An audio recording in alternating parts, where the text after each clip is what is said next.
Welcome to Zim Celebrity TV. We are back again with the latest gossip nyaya dziri kupisa dziri kutenderera pasocial media. Hosea Chipanga azovhuma kupusiswa naED ZANU-PF team yevarakashi. Hosea Chipanga, who was singing criticizing ZANU-PF through his music, was seen endorsing ZANU-PF akapuwa mari. Atungwara pana zvinogona kuitika.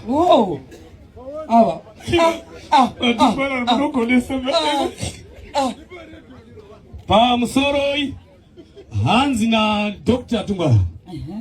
Yapa kuna president. Wa mujibu wa president. Wana mari hapa. $100 more dollars. 100. More dollars. 100. 200 dollars. 300 dollars. 400 dollars. Hanzi nemukono we $500 isema mwemwe. Pamusoro pass. Chimba idinde unorira. 1 minute. Yes.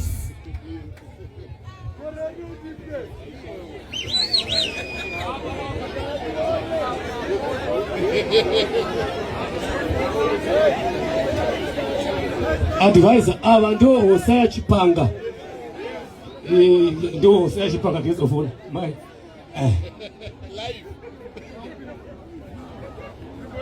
Live. Kune ukonsiwe ndimangu. Hanzi imbai.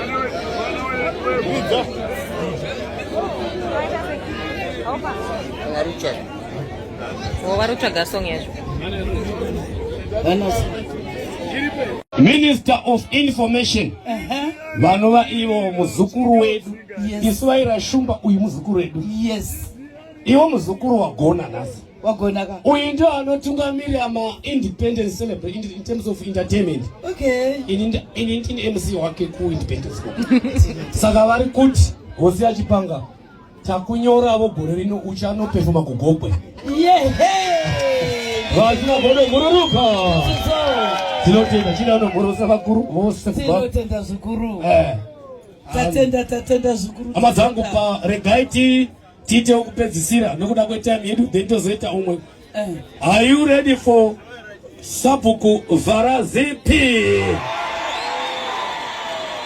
Are you ready for Sapuku Varazipi?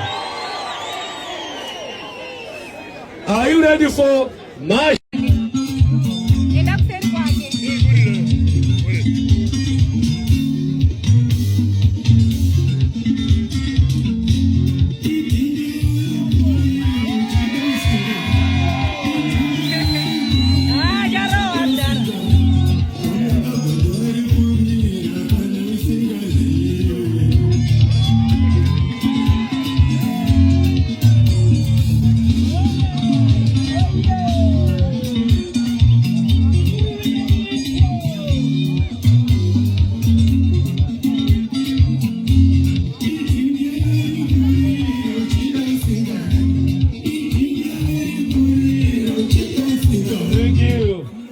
Hosea Chipanga pavaimba ngoma dzavo ZANU-PF yaidedzera kuti uri kustoropodza musangano, saka vachema vakazhamba, vaichema vachizhamba vachiti vari kufa nenzara because munongoziva kumamisha kana usingasapoti ZANU-PF you will suffer. Saka inezvi vandione ngoma yavabuda vachiimba vachiendosa ZANU-PF ED team yevarakashi wakapuwa $500. Chii chakadaro chinenge ngozi zvinonyadzisa guys. Ndo zviri kuitwa neZANU-PF, iri kutora ese mamusician muZimbabwe ichivaitisa zvakaimba nawe Wingy D kuti murida kuitiswa inini handitengeke nemota. Ndo zviri kuitika, muchatoona votengerwa mota ipapa Hosea Chipanga. Thank you so much.